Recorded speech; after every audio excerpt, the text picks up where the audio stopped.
शिक्षा के क्षेत्र में व्यापक सुधार को लेकर प्रधानमंत्री नरेंद्र मोदी द्वारा प्रारंभ कराया गया राष्ट्रीय शिक्षा नीति 2020 की तीसरी वर्षगांठ पर केंद्रीय विद्यालय वायुसेना स्थल दरभंगा में केंद्रीय विद्यालय के प्राचार्य अनंत कुमार मिश्रा और जवाहर नवोदय विद्यालय के प्राचार्य पीके ठाकुर ने संयुक्त रूप से पत्रकारों को संबोधित करते हुए नई शिक्षा नीति की जानकारी दिया। प्राचार्य मिश्रा ने बताया कि नई राष्ट्रीय शिक्षा नीति की जानकारी छात्र अभिभावक के अलावे आमजनों तक पहुंचाने का प्रधानमंत्री का संकल्प है ताकि ज़्यादा से ज़्यादा छात्र इसको समझ सके और लाभ उठा सके। केंद्र सरकार से संचालित दोनों विद्यालयों के प्राचार्यों ने कहा कि राष्ट्रीय शिक्षा नीति संचालन 3 वर्ष पूरे हुए तो सभी स्तर पर इसकी उपलब्धि की समीक्षा भी छात्र और अभिभावकों के बीच की जा रही है। उन्होंने कहा कि प्रधानमंत्री शिक्षा में बदलाव चाहते हैं। बच्चों को खेल खेल में गुणवत्तापूर्ण शिक्षा दिए जाने के लिए शिक्षकों को प्रेरित करते हैं, उन्हें प्रशिक्षित किया जा रहा है। उन्होंने देश भर में 3 वर्ष के उम्र में ही बच्चों के लिए बाल वाटिका स्कूल संचालित किए जाने की जानकारी विस्तार से दिया। कहा कि छोटे छोटे बच्चों को अपनी मातृभाषा क्षेत्रीय भाषा में शिक्षा दिया जाएगा तो बच्चों में तेज़ी से विकास होगा, वो सीख सकेंगे। नवोदय विद्यालय पचाड़ी के प्राचार्य पीके ठाकुर ने राष्ट्रीय शिक्षा नीति 2020 की चर्चा करते हुए कहा कि पूरे विश्व में हमारी शिक्षा नीति को मान्यता मिल रही है। फीडबैक के तौर पर यह आयोजन किया जा रहा है। अभिभावक शिक्षक की बैठक बुलाई जाती है। बच्चों और अभिभावकों की राय लेकर इसमें सुधार भी किया जा सकता है। प्रधानमंत्री के एक राष्ट्र श्रेष्ठ भारत योजना की सफलता को लेकर देश के अलग अलग प्रदेशों के स्कूलों से जुड़कर बच्चों को भेजकर वहां की संस्कृति, पढ़ाई व्यवस्था और अन्य जानकारी दी जाती है। स्मार्ट क्लास की व्यवस्था भी स्कूलों में किया जा रहा है ताकि बच्चे सहजता से पढ़ाई कर सके। यह योजना निश्चित रूप से बच्चों अभिभावकों के लिए लाभदायक सिद्ध होगा। बाद में प्राचार्य अनंत कुमार मिश्रा के धन्यवाद ज्ञापन के संग कार्यक्रम का समापन की घोषणा की गई। ये कार्यक्रम हमारा है वो राष्ट्रीय शिक्षा नीति 2020 के तीसरी वर्षगांठ पर उस कार्यक्रम का प्रचार प्रसार करने के लिए सामान्य जन तक नई शिक्षा नीति राष्ट्रीय शिक्षा नीति को बताने के लिए ये कार्यक्रम आयोजित किया गया है। क्या क्या चीज़ मुख्य इसमें क्या है? हम इसमें बताना चाहते हैं कि राष्ट्रीय शिक्षा नीति में क्या क्या परिवर्तन हुआ है पहले की नीतियों की तुलना में। अब जो शिक्षा प्रणाली है किस बदले हुए स्वरूप में है और उसमें हम लोग केंद्रीय विद्यालय संगठन के लोग उसको किस रूप में लागू कर रहे हैं, इसके बारे में विस्तार से चर्चा के लिए कार्यक्रम का आयोजन किया गया। बच्चे पर क्या इम्पैक्ट पड़ेगा इसका?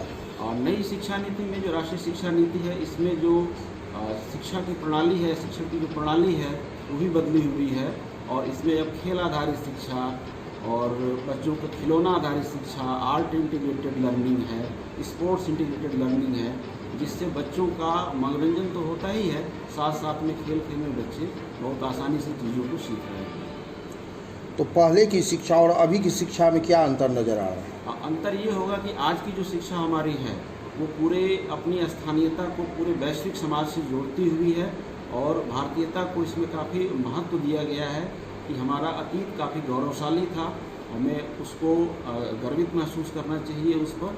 और जो बच्चों को सिखाने की बात है वो राष्ट्रीय शिक्षा नीति में प्राथमिक खंड में पहले कक्षा 1 में प्रवेश होता था, अब उससे 3 साल पहले बाल वाटिका के नाम पर बच्चों को प्रवेश दिया जा रहा है।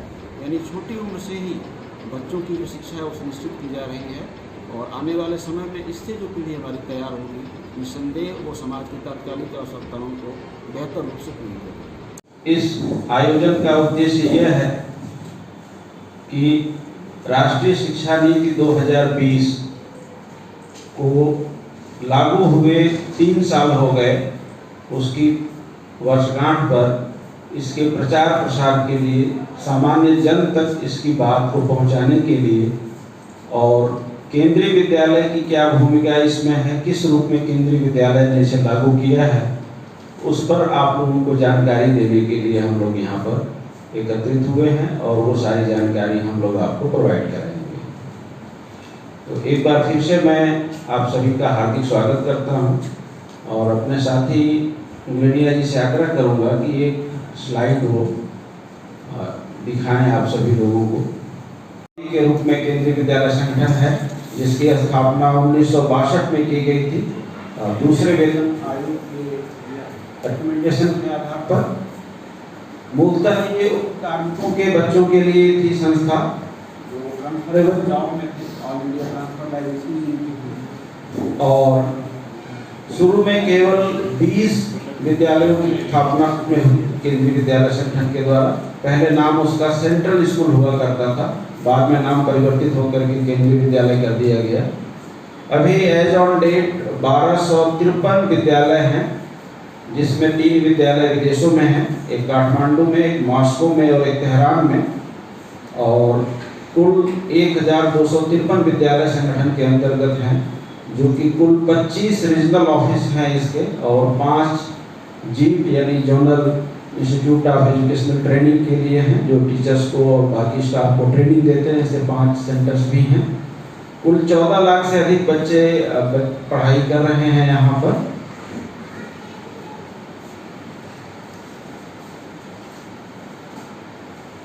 बच्चों के सर्वांगीण विकास के लिए बहुत तरह की और हर तरह की सुविधाएं विद्यालयों में उपलब्ध है। लेबोरेटरीज, लाइब्रेरीज, खेल के मैदान, कंप्यूटर लैब्स, इंटरनेट फैसिलिटी के साथ इंक्लूसिव एजुकेशन को देखते हुए जो भारत सरकार ने आरडी एक्ट लागू किया था, उसमें वो भारत सरकार के अंतर्गत जो केंद्रीय विद्यालय संगठन है उसकी गाइडलाइन निर्धारित होती है, उसी के अनुसार ऑनलाइन माध्यम से किया जाता है कि ऑनलाइन अप्लाई करते हैं लोग। और वहाँ पर एडमिशन के लिए जो प्राथमिकताएं हैं वो सेंट्रल गवर्नमेंट एम्प्लॉइज के बच्चों को, सेंट्रल गवर्नमेंट के अंदर पीएसयू ऑटोनॉमस बॉडी के एम्प्लॉई हैं उनके बच्चों के लिए, स्टेट गवर्नमेंट एम्प्लॉई के बच्चों के लिए, स्टेट गवर्नमेंट की पीएसयू ऑटोनॉमस बॉडीज हैं उनके एम्प्लॉई के बच्चों के लिए, और सामान्य जन के लिए। इस तरह से इसमें कैटेगराइजेशन किया जाता है और उसी आधार पर, प्राथमिकता के आधार पर एडमिशन क्लासरूम में दिया जाता है। यहाँ पर जो एडमिशन के बाद की जो सुविधाएं हैं, इसमें सारी सुविधाएं बच्चों के सर्वांगीण विकास के लिए हैं, पढ़ाई लिखाई के साथ खेलकूद, मनोरंजन। और ज्वाइंट प्रेस मीट आप कर रहे हैं, इसका क्या उद्देश्य है? इसका उद्देश्य यही है कि पूरे विश्व भर में हमें मान्यता मिल रही है अपनी एजुकेशन पॉलिसी को लेकर, और सिर्फ कोई पॉलिसी लागू कर देने से बहुत बात समाप्त नहीं हो जाती है, उसका इम्प्लीमेंट कैसे किया जाता है। एक्चुअली ये जो है 3 वर्ष पूरा होने के बाद, लागू होने के बाद एक रिव्यू मीटिंग इसको कर सकते हैं, जिसमें केंद्रीय विद्यालय संगठन के साथ नवोदय विद्यालय समिति को ये जिम्मा दिया गया है, और उसका फीडबैक जो है बहुत मायने रखता है। और जो भी 5+3+3+4 का जो शिक्षा प्रणाली जो नई जो लागू की गई है, जैसे कि आदरणीय श्री अनुप मिश्रा जी प्राचार्य केंद्रीय विद्यालय नालंदा ने कहा है, बच्चों की सार्वभौमिक शिक्षा पे ज़्यादा जोर है, और ख़ास के एक टर्म है इंक्लूसिव एजुकेशन, जो कि अब तक टर्मिनोलॉजी में रहता था, लेकिन इंक्लूसिव एजुकेशन जो फॉर्मल शिक्षा है उसके अतिरिक्त, और जो बच्चों का सर्वांगीण विकास जो कि कई कार्यक्रम के माध्यम से वो होता है, संपन्न होता है, बच्चों में स्वाभाविक प्रतिभा जो जगती है उसको सामने लाने का बहुत अच्छा एक न्यू एजुकेशन पॉलिसी के तहत हम लोग वो कार्य करते हैं। और नवोदय विद्यालय समिति और केंद्रीय विद्यालय संगठन दोनों को एक सम्मिलित रूप से प्रेस कॉन्फ्रेंस करने की जिम्मेवारी का मुख्य लक्ष्य यह भी है कि यहाँ के फीडबैक को हर जगह हम उसको प्रसारित भी करेंगे, और मुख्य उद्देश्य ये है कि बच्चों में बस उनकी जो स्वाभाविक प्रतिभा है उसको प्रैक्टिकल ढंग से, व्यावहारिक ढंग से सामने में लाया जाए। आत्मनिर्भर बनने के लिए नई शिक्षा नीति कितना कारगर होगा? ये तो बहुत ही आशावादी दृष्टिकोण सबों का होना चाहिए, और कारगर हो रहा है, क्योंकि इसे आजकल की डिजिटल टेक्नोलॉजी से जोड़ा गया है, और उसमें हर क्षेत्र को शामिल किया गया है, और बच्चों पे किसी एक साइड को फोकस करने की ज़रूरत उस पर है भी नहीं। उसमें हर विधि का, उसमें बच्चों के इंटरेस्ट, उनका क्या इंटरेस्ट होता है, इसलिए ये कारण है कि वोकेशनल एजुकेशन का व्यावहारिक पहलू इस कार्यक्रम में लागू होता है। वोकेशनल सिर्फ एक सब्जेक्ट के रूप में नहीं, बच्चों की अभिरुचि के अनुसार उनको छूट होती है, हर विद्यालय में उनकी प्रतिभा को देखते हुए वोकेशनल से ही जोड़ा गया है। तो मुझे बिल्कुल ही विश्वास है और आशावादी हम सब लोग हैं यह बहुत ही सफल हो रहा है और 3 वर्ष के पूरा होने के बाद निश्चित रूप से इसका प्रभाव व्यापक रूप से है, क्योंकि एक एक्सपेरिमेंट के रूप में हम लोग देखते आए हैं, बच्चों ने भी इसको देखा है और सारे अभिभावक भी उसको देख रहे हैं और शिक्षा नीति निर्धारण करने वाले उन लोगों को भी ये महसूस हो रहा है इसमें जो और बदलाव और होना चाहिए, उस पर भी हम लोग एक फीडबैक के साथ इसमें और इम्प्लीमेंट करने का उसमें कार्यक्रम है। मुझे लगता है कि बच्चों के सर्वांगीण विकास के लिए बहुत ही अच्छी ये शिक्षा नीति है और इस पर हम सबों को आशावाद इसमें शामिल करना चाहिए। क्या नाम हुआ सर? मेरा नाम डॉक्टर पी.के. ठाकुर, प्रदीप कुमार ठाकुर, मैं प्राचार्य जवाहर नवोदय विद्यालय दरभंगा। केंद्रीय विद्यालय के संबंध में और अब हम लोग एनईपी का इम्प्लीमेंटेशन जो केंद्रीय विद्यालय में किया जा रहा है, तो क्या एजुकेशनल पैटर्न में चेंजिंग आई है, उस पर हम लोग थोड़ी सी जानकारी ले लेते हैं। पहले जो शिक्षा प्रणाली थी वो अलग तरह की थी, अब जो है 5+3+3+4 डिजाइन में है। 5+3+3+4 क्या है कि 5 साल बच्चे के फाउंडेशनल स्टेज के माने जाएंगे। क्लास 3 के बाद बच्चे को 60 शब्द प्रति मिनट की दर से पढ़ना आना चाहिए समझ के साथ। कि कोई बच्चे को अगर न्यूज़पेपर हम दे दें, नोट कोई टेक्स्ट दे दें, तो 60 शब्द प्रति मिनट की दर से वो पढ़ करके समझ सके, तो उस तरह की क्षमता उसमें विकसित होनी चाहिए। और 9,999 तक की संख्याओं को बच्चा पढ़ सके, लिख सके और सिंपल मल्टीप्लिकेशन के प्रॉब्लम को सॉल्व कर सके, ऐसी स्थिति उसमें, ऐसी योग्यता उसमें विकसित हो जानी चाहिए। तो अलग अलग क्लासेस के लिए लक्ष्य निर्धारित हैं, क्या बच्चे के अंदर आउटकम दिखेगा, ये भी इस नई शिक्षा नीति के माध्यम से बता दी गई है चीजें। इनके लिए परीक्षण के लिए कि बच्चे का परीक्षण हम लोग कैसे करेंगे, कैसे एसेस करेंगे कि बच्चे के अंदर ये चीजें आ गई हैं या नहीं आई हैं, अलग अलग मॉड्यूल विभागों द्वारा डेवलप किए गए हैं और वो अवेलेबल हैं। बाल वाटिका की चर्चा मैंने कर दी थी अभी। 3 केंद्रीय विद्यालयों में ये इम्प्लीमेंट थी पिछले साल में और 21 केंद्रीय विद्यालयों में पटना रीजन के इम्प्लीमेंटेड है और पूरे भारत में 450 केंद्रीय विद्यालयों में बाल वाटिका इस साल सैंक्शन हुई है और 2023-24 तक सत्र चल रहा है।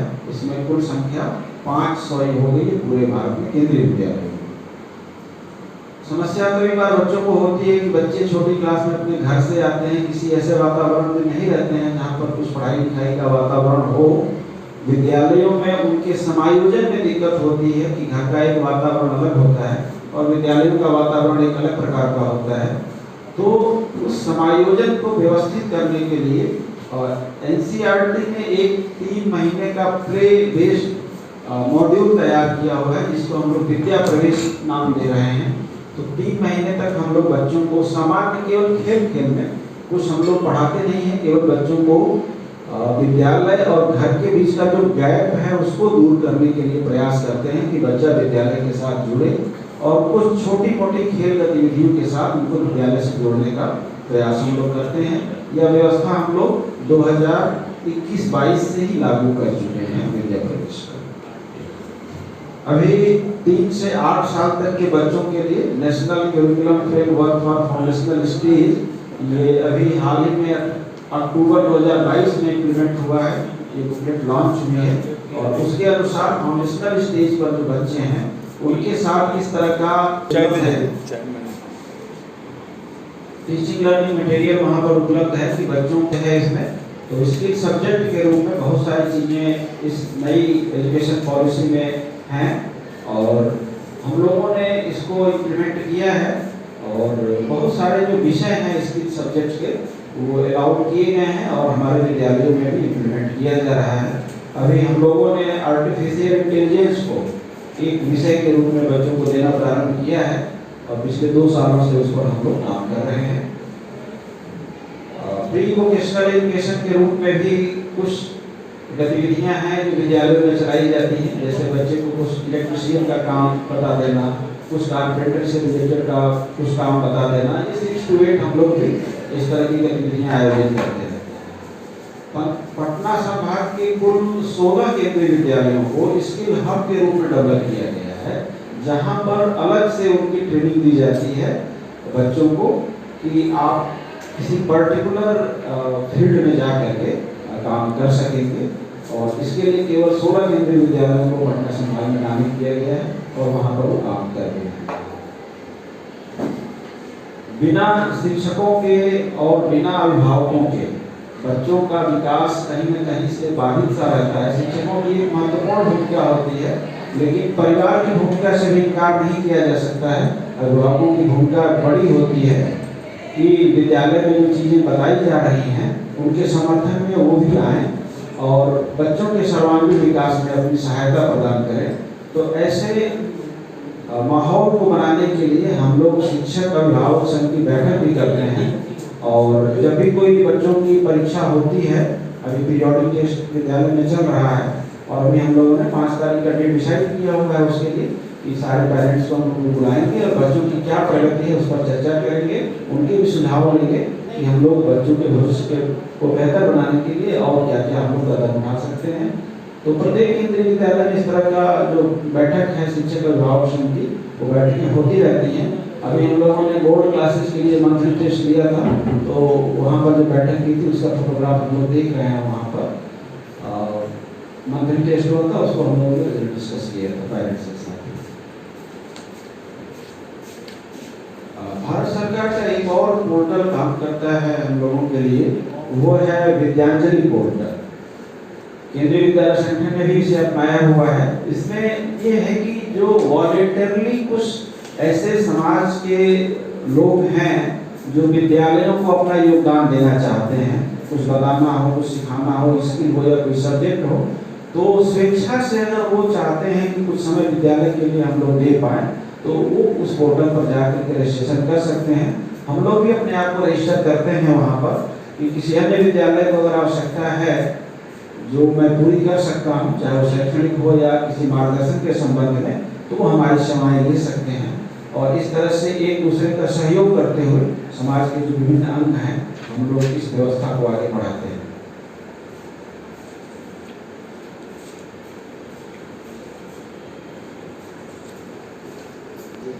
स्मार्ट क्लासरूम इस्टेब्लिश किए गए हैं जहाँ पर अत्याधुनिक विधि से बच्चों को शिक्षा दी जाती है, जिसमें desktop, laptop, tablet, internet connectivity, wifi network, इस तरह से बच्चों को उपलब्ध करा करके स्मार्ट क्लास के रूप में कन्वर्ट किया गया है ऐसी क्लासेस को। कुल 340 केंद्रीय विद्यालयों में अटल टिंकरिंग लैब की स्थापना हुई है, जिस लैब में हम लोग बैठ रहे हैं अभी। ये जीव विज्ञान के प्रयोगशाला तो है ही, अटल लैब भी इसी में इस्टेब्लिश्ड है और 2019 से इस केंद्रीय विद्यालय में है। केंद्रीय विद्यालय संगठन के पटना संभाग में हम लोग पहले विद्यालय थे जिन्होंने इस अटल लैब की स्थापना की थी। 2019 से ये फंक्शनल है ये लैब यहाँ पर, जिसमें बच्चे रोबोटिक्स के क्षेत्र में या अन्य भी एक्सपेरिमेंट जो फ्री हैंडेड है, बच्चा कुछ भी अपने माइंड में सोचता है कि इस तरह से हम लोग किसी एक्सपेरिमेंट को लॉन्च कर सकते हैं, एग्जीक्यूट कर सकते हैं, तो उनको छूट दी जाती है और टीचर इसमें मदद करते हैं बच्चों की, ताकि उनकी कल्पनाओं को पंख लग सके और बच्चे अपना जो चीज़ें हैं उनकी सृजनात्मकता है उसको बढ़ावा दे सकें। अभी गवर्नमेंट ऑफ इंडिया ने एक स्कीम लॉन्च की है, PM श्री स्कूल्स के लिए एक योजना है, प्रधानमंत्री school rising in India programme करके। तो इसमें बहुत सारे विद्यालयों से ऑप्शन मांगा गया था और इस साल 6448 स्कूलों को इसमें कवर किया गया फर्स्ट फेज के रूप में। कुल 5 सालों में ये किया गया है। सौभाग्य से हम लोग भी उस विद्यालयों में से हैं जिसमें PM श्री हम लोग भी सेलेक्ट हुए हैं। तो आने वाले समय में बच्चों के ज्ञानवर्धन के लिए, उनकी सर्वांगीण विकास के लिए बहुत सारे कार्यक्रम यहाँ भी आयोजित किए जाएंगे उस क्रम में। और ये भी योजना जो है PM श्री स्कीम जो भी है, ये भी नई शिक्षा नीति के तहत ही ये सारी चीज़ें इनकलकेट की जा रही हैं बच्चों में। और आने वाले समय में निश्चित रूप से बच्चे इस बात से जरूर लाभान्वित होंगे। अन्य कार्यक्रमों में एक कार्यक्रम चलता है एक भारत श्रेष्ठ भारत। इसमें से सांस्कृतिक क्षेत्रों में बहुत सारे गतिविधियां हम लोग आयोजित करते हैं। इसमें एक योजना है कि पेयर डिस्ट्रिक्ट दे दिया गया है हम लोगों को। तो अभी मिजोरम हम लोगों को डिस्ट्रिक्ट मिला हुआ है दरभंगा के लिए।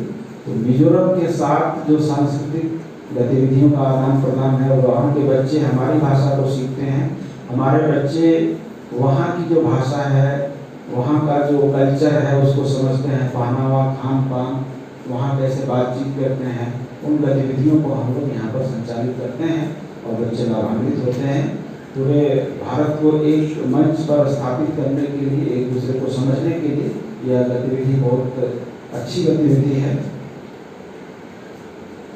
बच्चों की परफॉर्मेंस को एनालिसिस करने के लिए एक परख योजना भी लॉन्च की गई है, performance assessment review and analysis of knowledge for holistic development, बच्चों के सर्वांगीण विकास के लिए।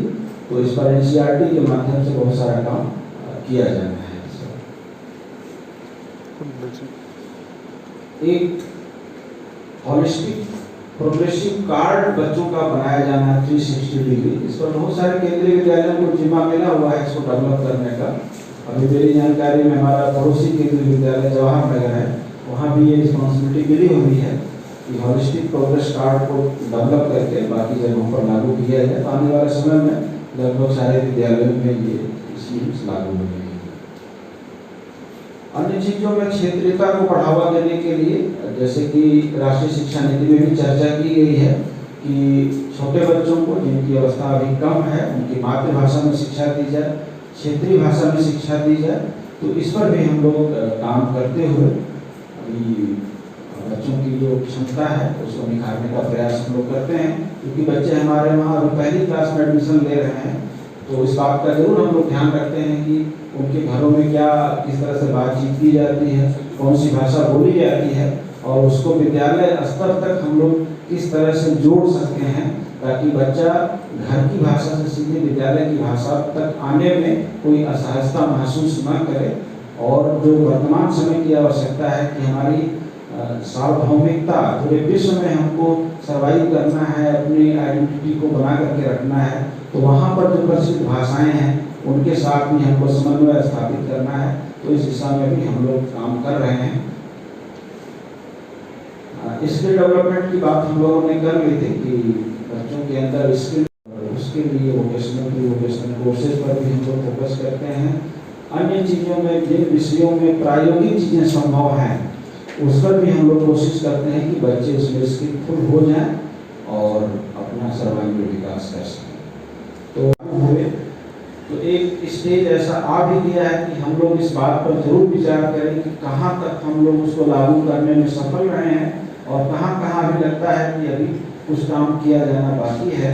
उसकी एक समीक्षा भी आवश्यक होती है किसी भी कार्यक्रम की, कि एक निश्चित अंतराल के बाद उस पर हम लोग जरूर विचार करें कि कहाँ तक उसकी प्रगति हुई है। राष्ट्रीय शिक्षा नीति जिस उद्देश्यों को लेकर के बनाई गई है, निसंदेह उसमें हम लोग आगे बढ़ रहे हैं, काम कर रहे हैं उसमें। और आने वाले समय में निश्चित रूप से समाज के लिए और पूरे विश्व के लिए कह सकते हैं हम लोग उपयोगी जो नागरिक होंगे उनका हम लोग विकास कर सकने में सक्षम होंगे। और जो समाज की आवश्यकताएं होंगी उनकी पूर्ति के लिए संसाधन चाहिए होंगे, वो सारे मानव संसाधन हमारे पास उपलब्ध होंगे। और भारत जो पहले विश्व गुरु का स्थान रखता था वो निसंदेह फिर उस स्थान को प्राप्त करेगा और पूरे विश्व का मार्गदर्शन करेगा। रह रहे हैं तो ये नई शिक्षा